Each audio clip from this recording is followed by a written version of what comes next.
All right. Shall we start, sir? 6 o'clock? Shall we start, sir? Good evening, everyone, and welcome to Lead from the Front. I'm Brigadier Tipsy Wadhawa, and it's a pleasure to have you with us. Lead from the Front is an initiative of Empowerment Architects, which Brigadier Arun, who's my co-host now, and I have created to bring some of the leadership lessons we have learned in uniform into the world outside the uniform. And tonight, we are talking about an extremely simple yet difficult aspect, which becomes more difficult when it comes to pressure situations, which is communication. We communicate all day through various mediums. We speak, we message, we email, we brief, we instruct, we explain. We take feedbacks. And yet some of our biggest leadership failures happen because people simply don't understand what we are trying to say, what we are trying to convey. Our pre-webinar discussion asked, why do leaders fail to communicate? And tonight, this evening, we are going one step further. How do leaders communicate effectively when the pressure is on, when the chips are down? And more importantly, how do we convert communication into clarity, trust, and action? Clarity, trust, and action. Brigadier Arun, sir, let me begin with you. Could you please give a brief introduction about yourself and, of course, about the subject? Thank you so much, Tipsy, and good evening, everyone. Both of your hosts, that is Self and Tipsy, have a long and a distinguished career in the armed forces behind us, more than 3 decades. And during this, we have come across various situations where communication has become the fulcrum of an operation. And on it hinged the success or the failure or the degree to which we could achieve our aim. We have spent a considerable part of our professional lives in situations where communications wasn't simply about getting a message across. It could determine whether a team understood the mission, whether people acted together, and sometimes whether a situation escalated or was resolved. What I have learned that under pressure, communication has to be simple and not more complicated. Tipsy. Sir, thank you so very much for that, sir. And of course, the topic being communication under pressure. Let me set the ball rolling by asking you a very simple and obvious question for this evening, sir. Why does communication become so difficult when we are under pressure? You see, 2 different situations. One can be during training and one can be during actual live fire. The difference is of day and night, because during pressure, we get into what is known as tunnel vision. The leader is only deeply concerned with a task that is just, immediately in front of him, and he doesn't get the larger picture. Similarly, the recipients of the communication are also under pressure, and they are not able to firstly understand what is being told to them in its full context. And thereby, they assume what they want to assume, and they want the immediate crisis to go away rather than tackle the situation in a more systematic and a superior form.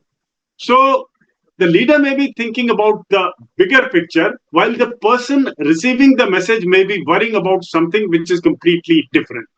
Absolutely. So the first responsibility of a leader is to understand the situation from the receiver's perspective and then remove the ambiguity. And the third, of course, to have a very composed demeanor and a very balanced body language. Because when the leader becomes confused, emotional, or inconsistent, that confusion travels rapidly through the team. Absolutely, sir. Sir, one thing you talked about, the leader's expectation, or sorry, the receiver's expectation versus the leader's intention. When I used to be teaching cadets, sir, in the Officers Training Academy, communication was also one of the subjects. So therein, we used to take one example with every class, and that was when a junior officer who's got some problem at home or some celebration coming up, and he is in dire need of taking some chutti and going home, sir. Whereas Okay. the CEO's mind is set on some op alert issues which are coming up, and a very very important emergent recce is to be done. And this guy is the brightest officer, and he calls him up. So the CEO calls him up to the office. वो छोटू की sir application गई हुई है, leave application, और वो ये expectation लेके जा रहा है कि CEO is going to talk to me about my leave. So his Okay. Mind sir, they say communication is perception. तो दिमाग में सर ही शट्स आउट एवरीथिंग एल्स. उसको सिर्फ ये सुनना है कि छुट्टी छुट्टी के बारे में क्या, छुट्टी के बारे में हाँ कि ना, कितनी छुट्टी, कम छुट्टी, ज्यादा छुट्टी. Whereas the CEO is totally focused on the op alert, which is operational alert, which is coming up. Operational alert is an exercise where all the troops are exercises on ground as if preparing for the actual battle. So there is a solid mismatch in communication. The CEO is something else, and the chotu, the lieutenant or the captain saab is just not registering anything, not a word. So that goes for the leader's intention and the receiver's expectation and perception, sir. Absolutely. Sir, so essentially, so what you've told us, sir, is that pressure does not give a leader the luxury of becoming less clear. Right, sir? And Absolutely. the luxury of having his message or directions laced with ambiguity. He cannot afford to do that. It demands, in fact, sir, that pressure situation demands more clarity so that the leader shows the way to the command. कि भाई मेरे पीछे चलो, मेरे पीछे line बन and बस दौड़ के चल. Move. Sir, one thing that has always fascinated me about military leadership is that even an order may be given in a matter of seconds, but the consequences of misunderstanding it can be enormous, sir. It can even be Yes. fatal. We have discussed this earlier. So, without getting into operational specifics, can you give us an example of how communication can make the difference in a high pressure environment? I'll give you a historical example of the Battle of Longewala. So Right. this is December 1971, and Major Kuldeep Singh Chandpuri was commanding a company of the Punjab regiment. And the enemy in front of him was vast in number in terms of armor and also in terms of manpower. But he was very clear that we have to delay the enemy so that they get daylighted. And this is the exact message that he conveyed to his troops. He was absolutely clear, and he said that here we are outnumbered, but we have to hold on the enemy so that once the enemy is daylighted, we are able to stall him beyond a certain amount of time. Then our air force and the rest of our reinforcement will take care. And this is what exactly happened. In case he had deterred or his conviction was not very strong, then he would have certainly taken another way. And this is one example which has stood out very clearly in history as to how courage can be communicated in a very, very infectious and a very solid way. Absolutely. So your examples are, absolutely replete with both intrigue and a lot of meaning, sir. Thank you so very much for digging into the history and getting them out for us, sir. Sir, what I take from this is very simple. To my mind, sir, under pressure, the leader cannot afford communication that is open to multiple interpretation. You need people to know what needs to be done, why it needs to be done, and who needs to do it. And what will happen next, sir, after they do what the leader has told them? What will happen thereafter, sir?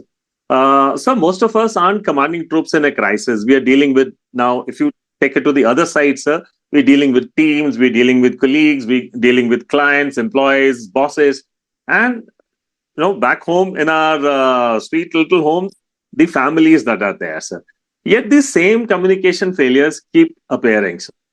So, would you like to say something about the most common mistakes which leader makes, sir, in all such situations, not only in operational crisis? Of course. You see, human beings have reached the pinnacle and top of the food chain because of our ability to talk, to write, and primarily to communicate. But then, if we make mistakes, then this particular evolution will not be able to help us. You see, the first mistake that a leader makes is that we assume, or the leader assumes, that the people have understood. It's a question of perception. If I Right. know something, it doesn't mean that who or my followers or my team or my superiors or my peers or my family is also aware of the same thing. So you have to set aside any preconceived assumption where you feel that the audience already knows what your intent is. So every intent has to be given with the premise that this is being told to a very clean slate and nothing has to be assumed. The second is too much of information and over communicating. Because if you give more information to somebody than what is required, then this will create more and more confusion, and it will send wrong messages. The third is sending mixed messages. A leader has to be consistent absolutely in what he is trying to convey. If he changes his stance one moment or one phase after the other, then this will leave his audience completely perplexed. The next mistake most of the leaders make is that they begin communicating only when things go wrong. That is, while everything is okay, they will take the situation for granted, and the moment things go wrong, they try to communicate, and this interaction has not taken place earlier, and hence there are more chances of miscommunications and failures. Next is failing to listen. In our previous interactions, we have also dwelt fairly emphatically on this point. Listening is a very, very important facet of communication by itself. Absolutely. So, communication should not become a broadcast, be a conversation. So, there are 5 C's of communications, which one can always, use as a memory, and these are clarity, to be concise in what you speak, to be consistent, to be compassionate, and was there any scope that it would have been misunderstood? Tipsy. Right.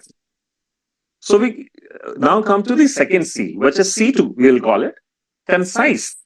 So the second C is concise, especially under pressure. Do not bury the message under unnecessary pressure. See, the thing that every military man, every veteran will tell you is this is equal to trust. And now we come to the fifth one, which is confirm. And finally, this is where I think most of us fail. We communicate something and assume that we've been understood. This without getting a feedback as to whether the receivers actually understood the meaning